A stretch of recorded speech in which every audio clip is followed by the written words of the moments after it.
just for the sake of honesty, I wanted to mention that what really bothers me is that many people don't seem to read much anymore, or not nearly enough. Um, if you want to read on the internet rather than in a book, that's fine, but at least read. It. I don't want to sound dramatic and say it scares me, but it kind of does. That, um, no, I mean, scares me is so dramatic, but it bothers me that some of my friends who are quite intelligent actually don't really read much at all.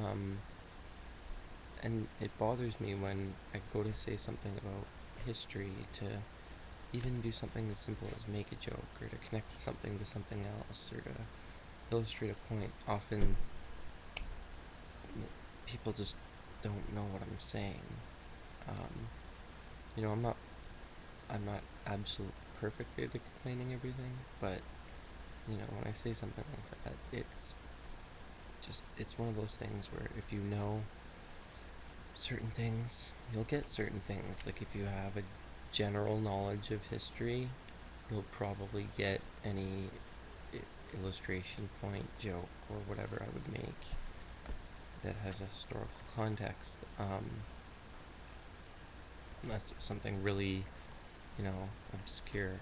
But yeah, so that bugs me. Also, the lack of knowledge about what's actually happening in the world or how government works or things like that. Like, for example, just to spit this out there quickly, most people don't understand that we live in a corporatist society here in Canada. There in America, we do as well. And corporatism is synonymous with fascism. So, without being overly dramatic, um, we do have a form of fascism. I mean, it's ruled by a private power. You could call it a plutocracy. There's a lot of different things you could call it.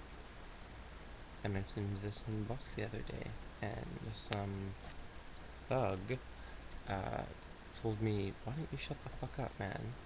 And I'm not gonna get into that. I'll tell that story another day. But I told him to shut the fuck up, which is quite surprising for someone uh, that's got the physique of a 16-year-old girl. But I was quite proud of myself, and that went over well. That went over fine.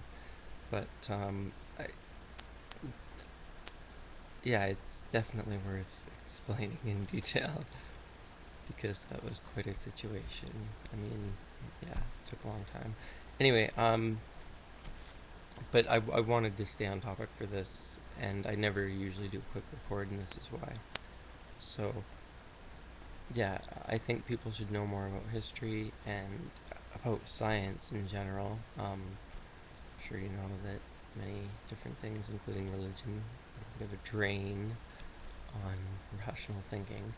But I think new media like the internet is really encouraging, actually.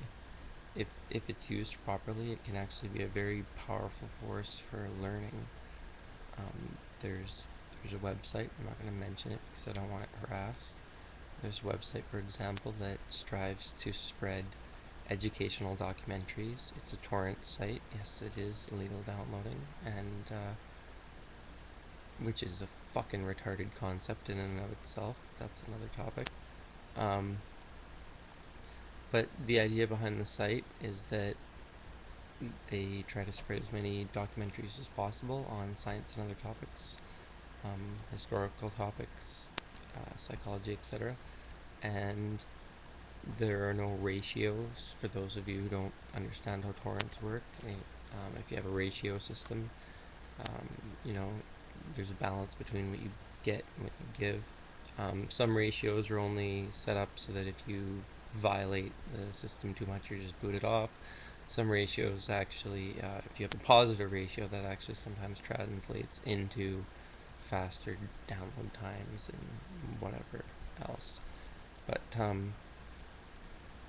yeah, there's plenty of stuff out there if people want it, and there's plenty, and there's so much opportunity for people in the West. I mean, for people in Western society to be like, I mean, other than, don't get me wrong, I've eaten bananas and Cheerios for 4 days at a time, so I've known what it's like to be poor at times. But for somebody that's in a generally decent situation, to say, "Oh, there's nothing I can do," my life sucks, blah blah, blah, that is so fucking weak. I mean, I understand if someone's genuinely depressed, although I think that's often a health issue itself. There may be a very small minority that are clinically depressed, while most people would benefit from exercise and things like 5-HTP. And actually, research shows that. Research bears out what I'm saying there. So, but I believe you can pretty much improve yourself in a million different ways. And in the last couple of years, I've gotten really, really into existentialism and into reading Jean-Paul Sartre, and both his fiction and his non-fiction writings. Um, I guess I'm becoming a bit of a Sartre fanboy, but it's he's amazing, and I think we could all take a bit of advice from Sartre, maybe take a bit of responsibility for our own lives, and excel if we want to excel, and if we don't, well then, I mean, that's a choice. Largely, I'm not gonna brush off all of the unfairness in capitalism, or whatever town you or he or she or whoever the fuck may live in. But anyway, before I go completely off tangent and just ramble, bugs me when I don't see a vibrant reading culture, and not just those shitty fucking newspapers you get from the bus stop. Here we have a bunch of shitty daily newspapers. They're all free. They're all owned by the same company. It's actually fucking unfucking believable, really. Well, it's actually not unbelievable. It's just sick. But we've got two major newspapers owned by the same company. Another one that's a little smaller but large, owned by the same company. Then you've got every local paper. Half of every local paper. There's generally two local papers for most of the surrounding areas of the major city that I'm near. Every half of every local paper is owned by the same company. I don't know what the other half is, if it's independent. And those are the smaller papers. And then, so getting back to those bigger papers again, then you've got these papers that when they were released, they were new and and edgy and sharp and interesting articles, and it's all shit. It's like it's cut to try to make it seem interesting, but I'm not fucking fooled by that shit. It's I say fooled, but I mean I'm not lured in by stuff that wouldn't even be put in Reader's Digest. But anyway, those newspapers are owned by the same company that owns those larger newspapers. So these hip free publications with all this interesting lifestyle news and news that you need to know and shit that's heavily fucking slanted one way. On the camera that would be this way. But anyway,